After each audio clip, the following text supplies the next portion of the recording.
lelo yo makambo oyo ezali koleka na este ya mboka na biso. Question oyo ezali ko diviser biso ba Congolais na degré moko pa. On a eu débat moko munene tokende pona livre mais tango cérémonie esili ya vernissage, je vous jure débat moko bandaki pona question ya este. Plusieurs Congolais, je pense que je m'étais peut-être retrouvé seul na façon à on a raisonné. Tous les autres disaient que non, voilà, na minute soyo, eza makambo mboka, tout ça, peu importe, makambo ekoleka, tout ça, il faut non soutenir mboka. En tout cas, les gens qui pensent comme ça, c'est pas mauvais, c'est vrai. Mais là où tozo kanate na biso ba misusu eza nini? Congolais alingaka ko résoudre donc ko traiter conséquences ya likambu au lieu akende koluka cause. Comment nous nous sommes retrouvés dans cette situation? Donc c'est ça la question que nous devons nous poser sans complaisance, sans fanatisme. Tokomi awa ndenge nini? Qui sont des responsables ya makambo ekoleka lelo? Bosembe, celui qui est chargé ya régulation ya ba médias tout ça. Article passé na Top Congo na bzu extrêmement rebolanda comme ça, on va commenter. Si quelqu'un dit le Rwanda a pris Goma, par exemple. Si vous dites ça, après ce communiqué, votre média est fermé. On ne demandera même plus, il n'y aura pas d'invitation. Tout celui qui dira Goma est tombé, il faut qu'on se rassure que sur son plateau, il y a le ministre de la Communication, sur son plateau, il y a un général, sur son plateau, il y a un militaire. Là, c'est bon. Mais si c'est de lui-même, de son propre chef, après ses enquêtes, ses investigations, comme on le dit souvent, je suis journaliste, je fais des investigations, si vous le faites, que ce soit la presse internationale ou la presse nationale, votre signal est fermé et coupé immédiatement. C'est sans relâche. Comme je vous ai dit tout à l'heure, des chaînes qui ont diffusé les discours de ces gens à Goma sont fermées. Dans le moment où je vous parle, les fréquences ont été retirées, le signal a été coupé. France 24 est sous notre avertissement. J'ai averti à France 24. J'ai dit, si vous continuez dans votre logique de vouloir désinformer, je couperai le signal. Et j'avais dit à RFI a changé sa manière de faire les choses. Vous-même, je vous avais appelé hier, on a parlé sur la question. J'ai appelé aussi Israël Moutombo, je lui ai dit la même chose. Je lui ai dit, il n'appartient pas à un journaliste de proclamer, de dire de manière tacite ou implicite que telle ville est tombée, ou qu'il y a eu carnage, ou qu'il y a eu boucherie humaine, comme j'ai entendu. On leur a dit. Et je dis même à la presse internationale, je leur dis la même chose. Bon.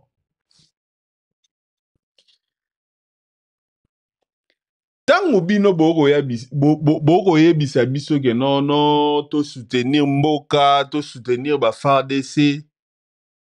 Avec des gens, na ba zelia lolengo yo. Na zelia lolengo yo. Regardez même l'arrogance. Je ne sais pas. Omoni balobara toujours que l'orgueil précède la chute. Aujourd'hui, donc Goma est parmi les grandes villes ya mboka na biso. Mais la facilité et la rapidité où Goma est tombé, c'est vraiment effrayant. Lelo ndeko yoza na Bukavu, ndeko yoza na Ituri, ndeko yoza na Katanga, na Okatanga, na Kalemi, na Kolwezi. Okoyisanga ke non yoza sécurisé. Non.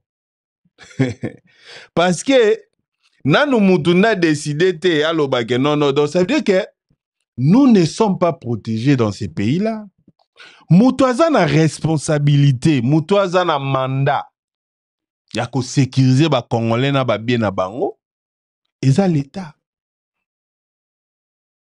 Na bamboka mususu, quand tu faillis à ta mission, en tout cas, tu démissionnes. Ba donneur de leçons ya lelo yo. O bako loba biso, il faut te soutenir mboka, te soutenir FARDC. Moi, Lazim Moudimbi, votre frère, tel que je suis là, moi, je ne suis pas naïf. Moi, tel que je suis là, je ne suis pas naïf. Vous ne pouvez pas m'emballer ou soit m'intimider en m'imposant une pensée unique. En tout cas, vous vous trompez des cibles. Je suis très jaloux de ma liberté. Je suis très jaloux de mon indépendance d'esprit. You cannot shame me. Nalanda, pensée unique au bino bo imposer bateau. Lelo tozan à 2025. Lelo tozan à 2025. Tozali na époque oyo l'accès à l'information est là pour tous. Tozali na époque oyo chacun se crée sa propre opinion. Et ce lingi oza fanatique, c'est votre choix. Mais les loyaux, nous avons quand même la capacité yako mona likambu ou analyser en haut selon nenge yozo monela en toute liberté. Moi, je suis pas naïf. Pourquoi? Je suis pas naïf parce que je ne peux pas soutenir un pouvoir ou soit je ne peux pas aider un groupe d'individus dans leur démarche de s'accaparer du pouvoir infiniment. Moi, je suis pour la liberté d'expression. Moi, je suis pour la démocratie. Je crois que même Rome, batongango na jour moroti. Je pense fermement que ezali na président mon côté akoki koya lelo yo a eu pouvoir à changer Congo commission sur allemande d'Afrique. Je sais que c'est impossible. Mais je pense aussi que le développement, c'est un processus. Et ce processus-là demande beaucoup d'années. Toko mona, bamoko oyo tovandi oyo et développa kala, mais jusqu'à présent, baza toujours na ba problème. Alors qu'ils ont fait beaucoup d'années de développement, mais jusqu'aujourd'hui ont toujours des problèmes. Donc ça veut dire que le développement c'est un processus et processus wana na mboka na biso tozali na retard il y a développement général au bataille à 50 ans. On a perdu beaucoup de temps dans la dispute politique. On a perdu beaucoup de temps dans kobunda entre nous. On a perdu le temps d'avoir les gens qui travaillent pour leur propre intérêt. Peut-être avant on était inconscient, mais aujourd'hui comme on a pris conscience, nous pensons que nous devons commencer les processus de notre développement. Et pour que le processus soit na ebanda, ezosenga nenge tokutanaki autour d'une table, to discuter de bi ok. Qu'est-ce qui nous réunit? Qu'est-ce qui nous divise? Tout ça, les diagnostics. Et ce qui est na préambule, il y a constitution na biso toza angolelo. Ce qui est na constitution na biso o toza angolelo. Constitution wana yango mutu ekotisa bino na pouvoir. Donc si vous êtes aujourd'hui na pouvoir, c'est grâce à cette constitution. Malgré que bolingi yango isusu te, malgré que votre envie du pouvoir, ils ont poussé bino bo changer yango pour que bo s'éterniser na pouvoir. Qu'est-ce que la constitution dit? Et on a dit autant la préambule, il y a constitution na biso. Na préambule la constitution na biso lobby, nous, peuple congolais. En États-Unis, balobara, oui, des people. Nous, peuple congolais, unis par les destins et par l'histoire autour de nobles idéaux de liberté, de fraternité, de solidarité, de justice, de paix et de travail. Premier paragraphe. Est-ce que les idéaux là, les lois na moka na biso za appliqués? Tant obi, oui, des people. Toyokani tobi que non, en tout cas, il faut ni le et 5-6 biso ba idéaux tel. Il y a justice, il y a paix, il y a travail, il y a fraternité. Ça, ce sont nos idéaux. Il y a liberté. Il y a un 5-6 biso. Ce sont ces idéaux-là. Mais lorsque yo yé, au monique non a athée, ngai pouvoir nanga mutufa critiquer ngate. Obinga en tout cas justice, moi je suis au-dessus de la justice. To continuer. Animé par la volonté commune de bâtir au cœur de l'Afrique un état de droit, une nation puissante et prospère, fondée sur une véritable démocratie politique, économique, sociale et culturelle. Considérant que l'injustice avec ses corollaires, l'impunité, le népotisme, le régionalisme, le tribalisme, le clanisme, le clientélisme, par leurs multiples vicissitudes, sont à l'origine de l'inversion générale de valeurs et de la ruine du pays. Ça, c'est dans notre constitution, la préambule. L'injustice, l'impunité, le népotisme, le tribalisme, pouvoir nabiso. Yosongolo pakala, kanga munoko. Pouvoir nabiso baluba, yo muswahili kanga munoko na yo. Soza muluba ete kanga munoko na yo. Et à pouvoir na biso baluba. Daniel Mwenyi Mali muto este mbua. Et pas na bino boza na guerre bazo violer bato. Omoni bino. Yamwana boza mito edoka parce que maman na bino ba viola bango. Bino moko coronavirus. Bino moko viol. Bino moko Ebola. Bino moko ba ADF na lu. Bino finalement boss. Eh bakoya kubete la rapport à chambre. Na appel à Katanga. Oh moni ke na fingi kotier. A ke déposer plainte na aéroport na DGM. Bakanga na DGM. Je suis encore au Katanga. Mbwa nyama. Imbécile.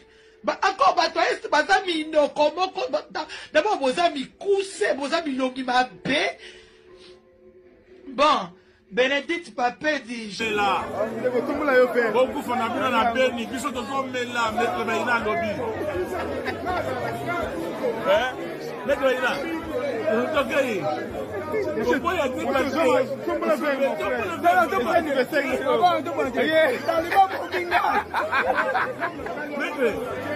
Tombola, et ça les locaux te battent, vous n'avez ni tombola. Taliban, abominga. Ouais. Et la constitution, il y a un cause. Donc, Congolais nyonso aza conscient. Congolais nyonso aza na moto, aza fanatisme qui te. Parce que nga na comprendre tende boko mara ba fanatique ba homme politique.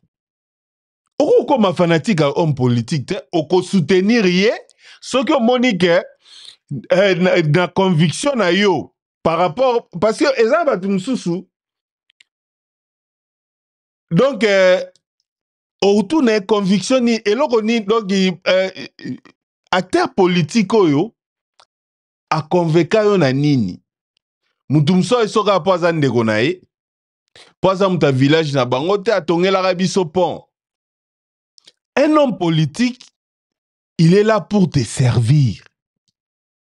Toi, tu ne peux pas se transformer en fanatique, naïe. Non. Il est là pour un objectif. Ce qui a coquille ko atteindre en côté, dehors. Bamsusu, comme ça, politicien le rôle là, mobile naïe, to moi si naïe. Oh non, l'amour pardonne tout. Oh, pour les meilleurs, pour les pires. Non! Je vous ai mis là pour un travail. Me protéger avec mes biens. Me donner l'accès à l'eau potable, l'accès à l'électricité, l'accès à l'éducation, aux soins de santé. Et si tu es incapable de le faire, moi et toi, nous n'avons pas de relation. Autre que ça. Soko lingina lingayo. Soko lingina kumido, changer métier. Changer métier. Soko lingi ngai na kumisa yo changer métier. Comme footballeur, ne nazabou Messi ata a footé. Ata jour ana beti biente. Ngana okumiseka. Batebe baloba ote songolo pakala. Bon otanga musicien préféré na ngate. Ata ye mi mabe. Bamsuku babenga ye faux chanter. Ngana linga onga bongo. Mais un politicien, nous avons un contrat de résultats. Et même si tu me donnes de bons résultats, je ne suis pas obligé. Non. Parce que je te considère comme mon travailleur. Tu es là pour travailler pour le peuple. Mais lorsque Mouto yotoza na eba idéo moroti, toyo kanya tolobi que non, l'injustice, to sali diagnostic, parce que oh, ils diagnostic. To vandi entre biso ba Congolais, to sali diagnostic, to lobi nin. Considérant que l'injustice avec ses corollaires, l'impunité, le népotisme, le régionalisme, le tribalisme, le clanisme et le clientélisme, par leurs multiples vicissitudes, sont à l'origine de l'inversion générale de valeurs et de la ruine du pays. Ça, c'est notre diagnostic. Si on se comme moto ko ya na tribalisme, na pouvoir. Alors que bisonio soudet au salara diagnostic to moni que non, tribalisme ezali parmi ba élément oyo ezali ko bebisa mboka. L'injustice. Justice de fort. Motomoro oyaka la muki boye soga se décida bien ça ah. N'est-il bolana non vidéo. On a un tribunal libre parce que tu perds ton temps à insulter le chef de l'État et tout le gouvernorat. Je t'apprends tout simplement que Soro Bosani Kaka, juge comme Rosamutombo, greffier Kazadi, magistrat Ilunga. Bato wakanga bato wakanga bato te bato parquet.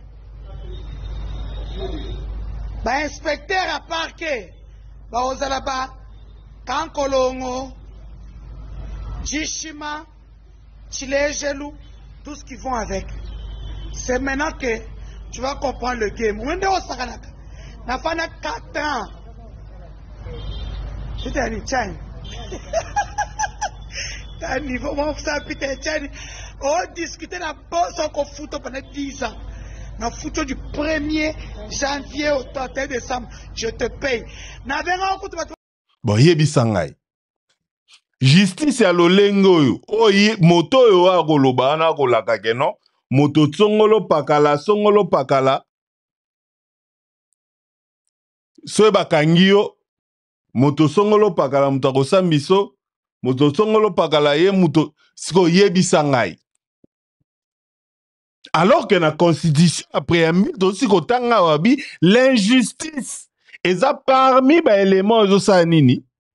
Ezo bebisa mboka.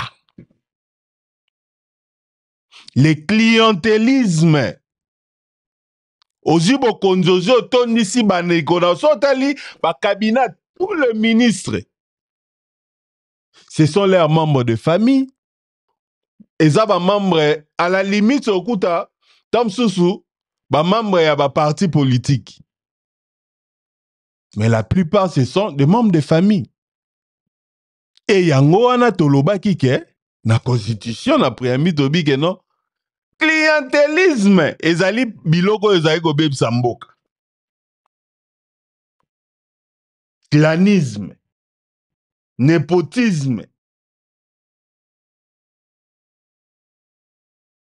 Népotisme. Ozu bandeko na nyonso tonti na pouvoir. Clientélisme. Ozu baninga donc comme un groupe d'amis. Leloyo, le pays est dirigé par un club d'amis incompétents. Alors que na constitution tobaki ke non clientélisme ezali parmi babiloko ezali kobebisa mboka. Topusa ni isusu. Affirmant notre détermination à sauvegarder, à consolider l'indépendance et l'unité nationale dans le respect de nos diversités et de nos particularités positives. Notre détermination de préserver l'unité nationale. Regardez comment le pays est divisé aujourd'hui. Regardez vous-même comme le pays est divisé. Et qui nous divise? C'est ces régimes. C'est ces régimes qui nous divisent. Barbie, le respect de nos diversités et de nos particularités positives. Tobi ke no mo kongo abombaka mbongo bien. Mungala moto am courage donc yena etumba te. Bandeko na biso bandundo bango kote buku baka makasi. Moto na moto azali na qualité na diversité wana nde ezosala eza défaut te. Yango nde fo eza force na biso etant ke ba Congolais. Mais lelo nous avons des gens au pouvoir au bazali ko piétiner l'unité nationale. Ils multiplient de gestes et des actions qui divisent les Congolais. Pour continuer, réaffirmant notre adhésion et notre attachement à la Déclaration universelle des droits de l'homme, à la Charte africaine des droits de l'homme et du peuple, aux conventions des Nations unies sur les droits de l'enfant et sur les droits des femmes, particulièrement à l'objectif de la parité et de la représentation, blablabla, blablabla, instruments internationaux relatifs aux droits humains, à la promotion des droits humains. Donc ça veut dire que nous avons réaffirmé notre adhésion. Ça veut dire que instrument international, qu'on protéger droits de l'homme, droits de l'enfant, droits de la femme. On a accepté, non, nous affirmons que nous adhérons à cet idéal. Donc, bandeko nangai, sikoyo mutoyo azali ko partager ba idéal o lisusu te. O ekotise na pouvoir. Oh, a prêté là serment, lobby que non, je prête serment pour protéger la Constitution. Parce que, soif à pouvoir, hein, elle est soupou, à l'initiative otika tabi que non, anga pena na otika na pouvoir au CCC. Comment moi je peux soutenir quelqu'un, une personne pareille? Parce que, comme je disais, pour Nazonga, moi je crois que idéal qu'on a commencé à 2006, c'est ça qui peut aider à développer notre pays. Oye, au sali de mandat na yo, tu travailles, tu fais ce que tu peux faire. Oya, ajuwana, abakiso agobakisa. C'est comme ça que nous allons aboutir à un développement. Mais on constate que Bataliboso va bénéficier à la Constitution, du pouvoir, et comme il nini mandé si libo, c'est sentiment bah athée. Togana des mandats mais à la possessivité. Mais ça ne dépend pas de vous, monsieur. Tobunde tumba, bato kako yo tobunda kina bango tumba ya ko protéger Constitution ana. Ba komi kuna su babaloli kazaka. Ah biso pe to moni foka totikala. Il peut m'interdire à moi, les garants de la nation, de changer la Constitution. Qui est celui-là qui va m'interdire, moi, le garant de la nation, à me faire?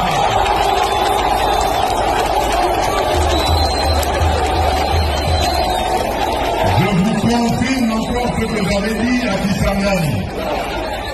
L'année prochaine, je vais réunir une commission de Congolaises et de Congolais bien pensants qui sont issus de plusieurs disciplines et dont l'objectif sera de revoir cette constitution.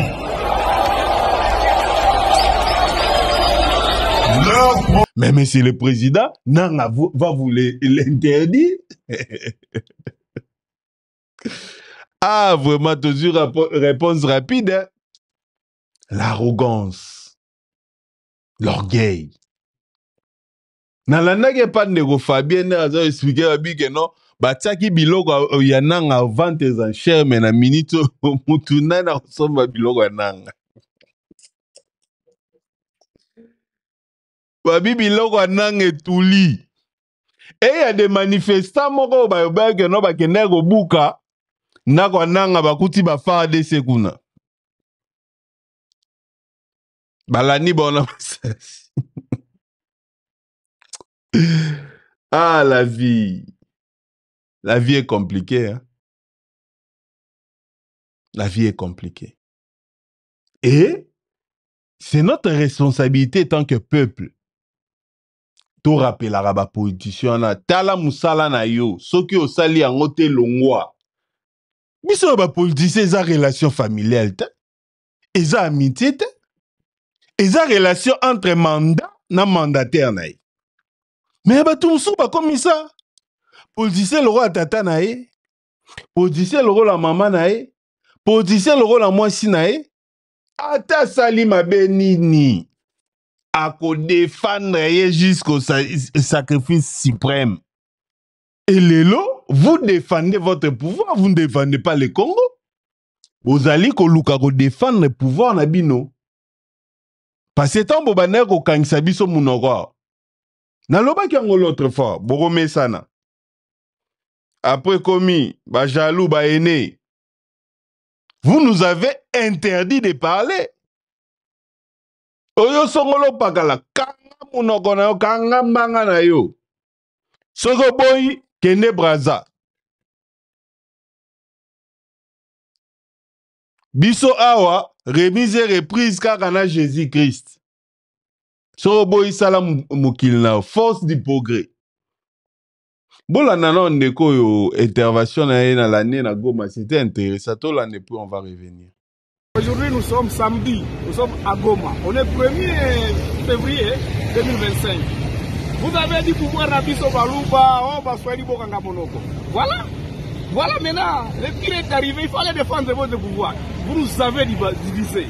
Vous avez tribalisé les institutions. Et vous voyez maintenant les sorts. C'est ça. Le pire est arrivé. C'est Nanga qui vous combat maintenant aujourd'hui. Les pouvoirs Nabino, allez vous défendre. Votre force du progrès là, qui nous a menacés tous les jours. Vous voyez comment est-ce que vous avez divisé les Congolais avec la question du changement de la Constitution, avec le tribalisme de tout et pour tout et partout. Et maintenant là on vous regarde, vous commencez à crier maintenant, vous commencez à nous appeler et de pouvoir vous aider. Non, c'est pas comme ça. On doit gérer le pays avec toutes les valeurs et tous les principes démocratiques. Bon, les gens qui sont sur place, les gens qui vivent ces comportements chaque jour, les lois yo ba famille à président tout bango ma ba minier, bango tout bana ba carré minier. De quoi nous parlons? Et les lois, on connaît très bien notre histoire. Toyebi place si ba problème na biso et outaka. Vous savez, hein, ba mauvaise politique ne ebebi saramboka. Politique eza nini? Mutu msako ya na pouvoir abi ate pona économie nga ifona sa nini ifona bana osomba biloko libanda importara biloko tout ça ya moins cher pour que pepelia. Mais mutu msako abi non nga politique na monique ole na importara mbongo wana na robebisa na créer ba condition yo sala ke non ba condition za nini par exemple ote motomoko azaka na bilanga na e ya 12 hectares alona mwa masango alona mwa pondu mwa nini tout ça l'état ye a subventionné abi ok l'état déficit mbongo accroître production na yo parce que il va bénéficier peuple. Même na politique wana siko tangu place bogena rosomba biloko ezate pénurie koti bolali nzala. Nzalo bolali ezali conséquence ya politique oyo mutu botsaki na pouvoir azalaki nango. Et tangu mususu bozolia bien na mboka kolia bien wana peza conséquence ya politique oyo politicien wana asalaki nini implémentaki pona permettre bino bozangelo wa oliati ne bongo mboka etambolaka. Mais so politique na ezali mabe lelo soki moi je disais ici eza batu msusu oh non to soutenir mboka bande ona so ba okufa papa. Ça fait plus de 2 ans, peut-être 3 ans yangoyo. Bunagana nini ekweya ça fait 2 ans yango. Bunagana yana Congo te. Na Bunagana ba Congolais ezaki bazalaka te. Mais lelo yo tango ba comme na Goma ne ko sutukone na pongi non. Il fallait Vigero bobimsa lelo quand ils avaient récupéré Bunagana, c'est là que vous aurez commencé. Vous ne pouvez pas vous réveiller aujourd'hui et nous dicter, nous obliger, non, nous obliger que nous devons soutenir les pouvoirs. Non, ça ne se passe pas comme ça. Les Congo, nini esugi na go matin. Si go politique na bino, bokei, bozu ba mercenaire. Hein? En fait, tu comprends la logique. Moutou na pouvoir. Car un exemple, on a PC économie, au lieu, asa bilanga, abdini, alona na mboka, pour qu'elle ait sa peuple, ya bien que au somma libanda. au lieu à s'occuper na ba FARDC au bazali ba Congolais, les messieurs aïe le luxe n'habite ce poso lengiga ya poso pembe akei kozwa ba mercenaires wana obi que non voilà total logique yo lobi que Rwanda mutu azali ko attaquer biso et pour na convaincre Rwanda il faut na kozwa ba mercenaires. Mais obosani ke na Kagame na Rwanda na ba mercenaires wana bazo répondre na motobe moko. Le même donc impérialiste wana Kagame ye moko mercenaire. Kagame ye moko mercenaire. Boke ko luka ba mercenaire ba yo combattre Kagame. Bofuti bango ba mbongo. Bon, nana prison te bamsu balo ba $8,000, bamsu balo ba $15,000. Alors que mwana mboka congolais boko pese salaire à malongati. Mais ces gens-là, tangu bitume bandi babundi ata obunda te, ils ont tous fui. Ils ont abandonné la ville et la ville a été récupérée. Donc ça veut dire que conséquence ya politique oyo salaki yango mtememi situation wana. Sikoyo, lorsque vous êtes au pouvoir, c'est un oyo, vous ne prenez que des mauvaises décisions. Okenda kokotisa Congo na EAC. Yango Oblobino, nous n'avons pas besoin des frontières. Bon, ok, okotizito pekisi otolobi papa. Kokotisa mboka na groupe wana te. Parce que groupe wana, ça fait mikolo bambula na bambula bango nde babundisaka biso. Bango nde bapaya impérialiste ba utilisaka pona kobundisa biso, pona koya koyiba ba ressources na biso. Kokota na nini wana te. Et autre raison c'était quoi? Yo lobi que non voilà, na ki okota na EAC bon, libre échange. Na libre échange wana, toi tu n'as rien à proposer. Oza leloko à proposer te. Mais bango bazali na biloko oyo bako proposer na mboka na yo. Ça veut dire que yo ofungoleli bango obi ok. Par exemple, so obi que no tolongo la taxe na ba exportation nyonso ezouta na ba pays à East Community. Na ba importation. So yo o exporta keloko te. Donc ça veut dire que vous avez besoin de réduction de taxe parce que tu n'as rien à exporter. Mais on s'est pénalisé parce que moi tarif il fallait qu'on soit na pays on kozongo isusute bango ba inonder marché na yo na ba produit na bango parce que ba futa taxe c'est facile ba ya koteka et bomi même na ba commerce yo ya mike o batuna mboka na yo oyo bazo ça parce que ça leur coûte cher. Oyo nyonso toloba te. Mais lelo yo ekomi ba mo bengo na ba réunion kuno lingi suko kende te. Ça veut dire que kokota biso na East Community sogi nini wana, c'était une erreur. Des deux. Tebisio Kagame yo te mto ko changer. Ce ko changer mais ça change kala.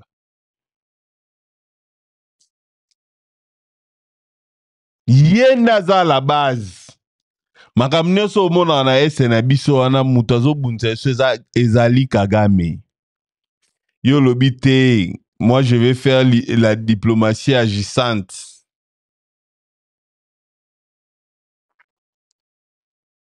Vous avez fait alliance avec Kagame. Bozagi na Kagame, donc Liba Lekosa. Amour fou. Partout. Donc, je n'ai jamais vu un Congolais qui est affiché comme ça avec Atakutuba. Bato bino boro benga ba traître.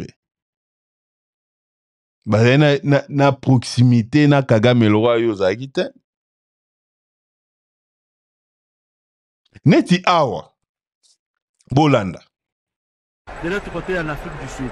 Et on a tendance de comparer parfois Mandela. Effectivement, nous l'avons dit, le président rwandais vient d'arriver avec Vital Kamerhe à bord de la même Jeep. Protocole observé à l'aéroport de Njili. Même disposition protocolaire également ici au stade des Martyrs. Les Rwandais qui se dirigent vers la tribune d'honneur où sont déjà installés le président congolais Félix Antoine Tshisekedi Tshilombo et également installé le président angolais Joao Lourenço. Bon, tango bako yembela Kagame na stade des Martyrs, bino bozaye ba traître te. Mais Kagame ngo obeye wana te, d'habitude soki bino Kagame mususu o te tamsu yaza suzina.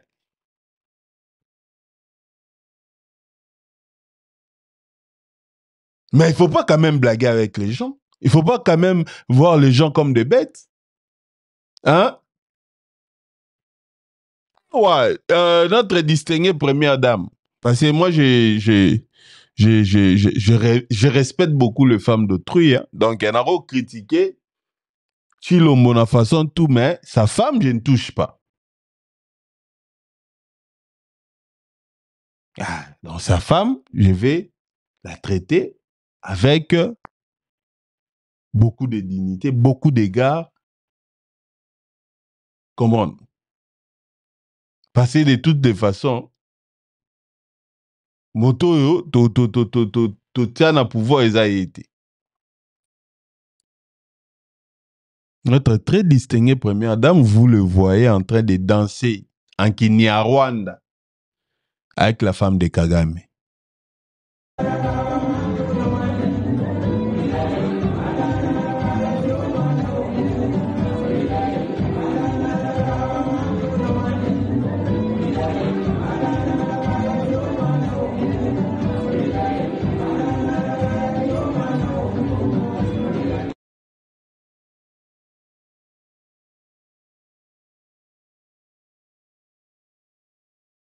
Mais à ce moment-là, c'était bien parce que c'était vous. Quand on vous disait, bon, quand vous avez kangambanga, vous avez diplomatie agissante, vous avez stratégie. Parce que stratégie, on va aboutir nani. Erreur. Vous avez mercenaire pour que vous défendre Mboka. Erreur. Finalement.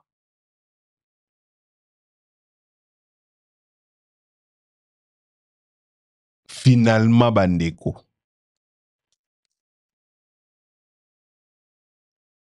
On va vous soutenir dans cette condition. Garantie nini obino bo pesi biso le lotoro bageno ok.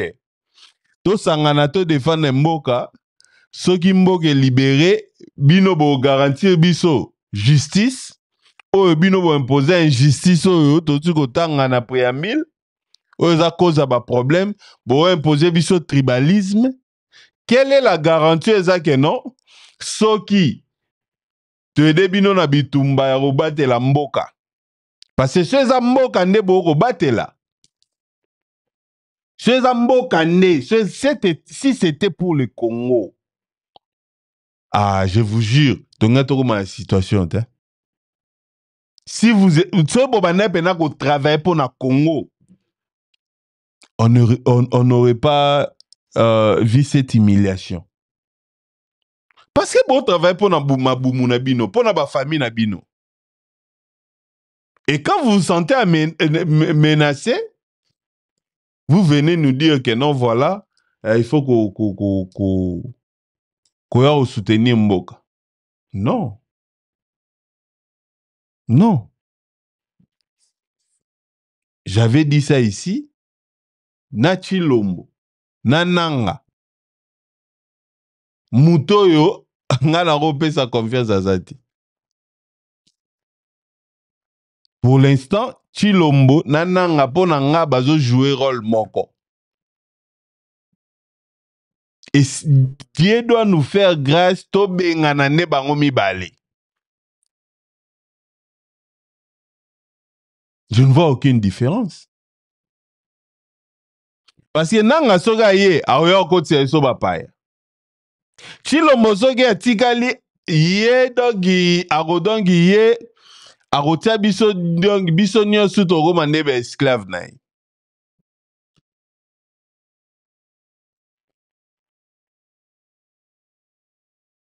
Donc, Namoto Suki apona lelo, vous continuez à constater l'absence de maman Anaïs. Bon, agoyarak. Hein? Azo digéré na nous voulou et yaki pour na dossier à Goma. Donc, je pense que tu retrouver sous maman Anaïs na plateau, tu débattre net au messana. Mais na osenga na ba Congolais nyonso, moto na moto aza libertaire au sala chonae. Ngai, personnellement, je pense que na Chilombo, na Nanga, bango nyonso tu mibale, bazali ko poursuivre intérêt national te. Muna mutu ako bunda nde intérêt na ye. Tue nanga ako bunda ye nde abotola Chilombo fromage. Chilombo ye pas azali ko bunda pona kobatela fromage na ye. Et dans ces combats ici, le peuple n'a pas sa part. Et arrêtez de rêver, de penser que vous aurez votre part na bitumbo. Yonga obaïge non que les meilleurs gagnent. Na minute on est aboye que les meilleurs gagnent. Que les meilleurs gagnent. Parce que ça obi que ote voilà bako boma batukuna qui ont facilité la mort de nos compatriotes. Si on tue nos compatriotes, c'est de votre faute. Par votre compétence, vous n'avez pas su protéger nos compatriotes.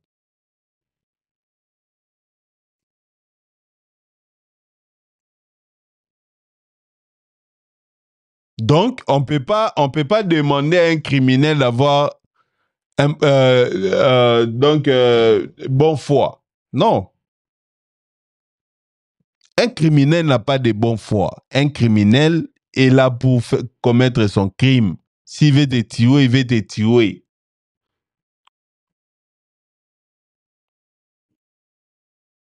Et c'est l'État qui a le pouvoir de l'arrêter, de l'interdire, de ne pas lui donner l'accès à commettre son forfaiture. Mais lorsque, dans cette facilité, on peut prendre une grande ville comme ça, mais dans notre pays, nous ne sommes pas protégés. Bon, ce groupe au Karayamuke, ce qui Rwanda Kara, bon, admettons si on est aboué, kuna na Rwanda, kuna et Indi, Brazzaville et Indi, Angolais et Indi.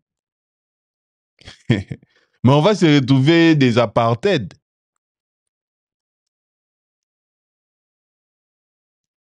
Lélo, si nous sommes attaqués, attends à 4 fronts en PAM. On serait des apartheids. Parce que nos dirigeants n'arrivent pas à nous protéger. Russie a entouré na NATO. Ba pays ezana hostile Mais cela ne facilite pas Batouana Bagenérokota na Russie. Dans moto moi ebi question na ko sa lokolokuna na obimate. C'est ça l'état. Israël a entouré le monde arabe dans le Middle East.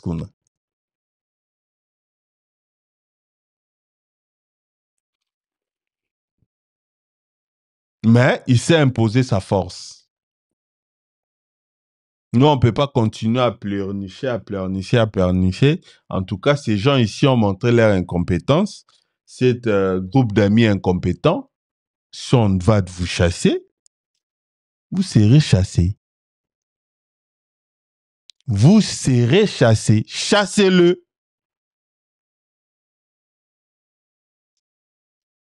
Vous serez un peu na peuple ming. Moussala ni nango bosa ça marasa résultat. Résultat malongate depuis vous na pouvoir. On va seulement vous entretenir à toi mais là béton. Non. Ou soit on va vous soutenir aveuglément. Non, ça va pas passer, cher ami. Ça va pas passer. Ou soit aller chercher cet soutien ailleurs. Moi, je ne peux pas soutenir un incompétent ou pour protéger peuple à tes peuples en danger. Non. Soit dans la dignité à redémissionner. En tout cas, je préfère, en tout cas, si vous serez chassé, chassez-le. Merci et on va nous retrouver à la prochaine. Comme vous pouvez constater, je suis vraiment fatigué. Je dois me reposer ce week-end. En tout cas, je ne me suis pas reposé. Rappel, le livre Un coin de paradis est là. Le livret là est déjà disponible. C'est vendu à 15 $. En tout cas, 15 $ seulement. Bon, évidemment, si tu veux soutenir cette plateforme, parce que Un coin de paradis, c'est une plateforme d'encadrement des couples. Donc, si tu veux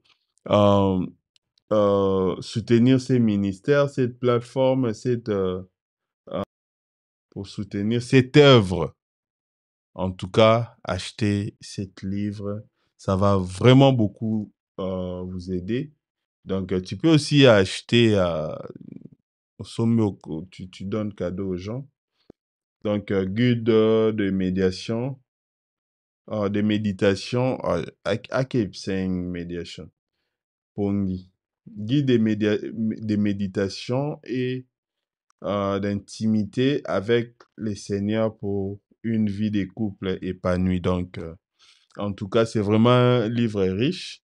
Ceux qui ont l'année libre, conseil, en tout cas, ça va aider votre couple à être épanoui et à vivre un coin de paradis. Donc, c'est dans cette... bref, quand nous finissons notre émission, on va se retrouver à la prochaine. Merci.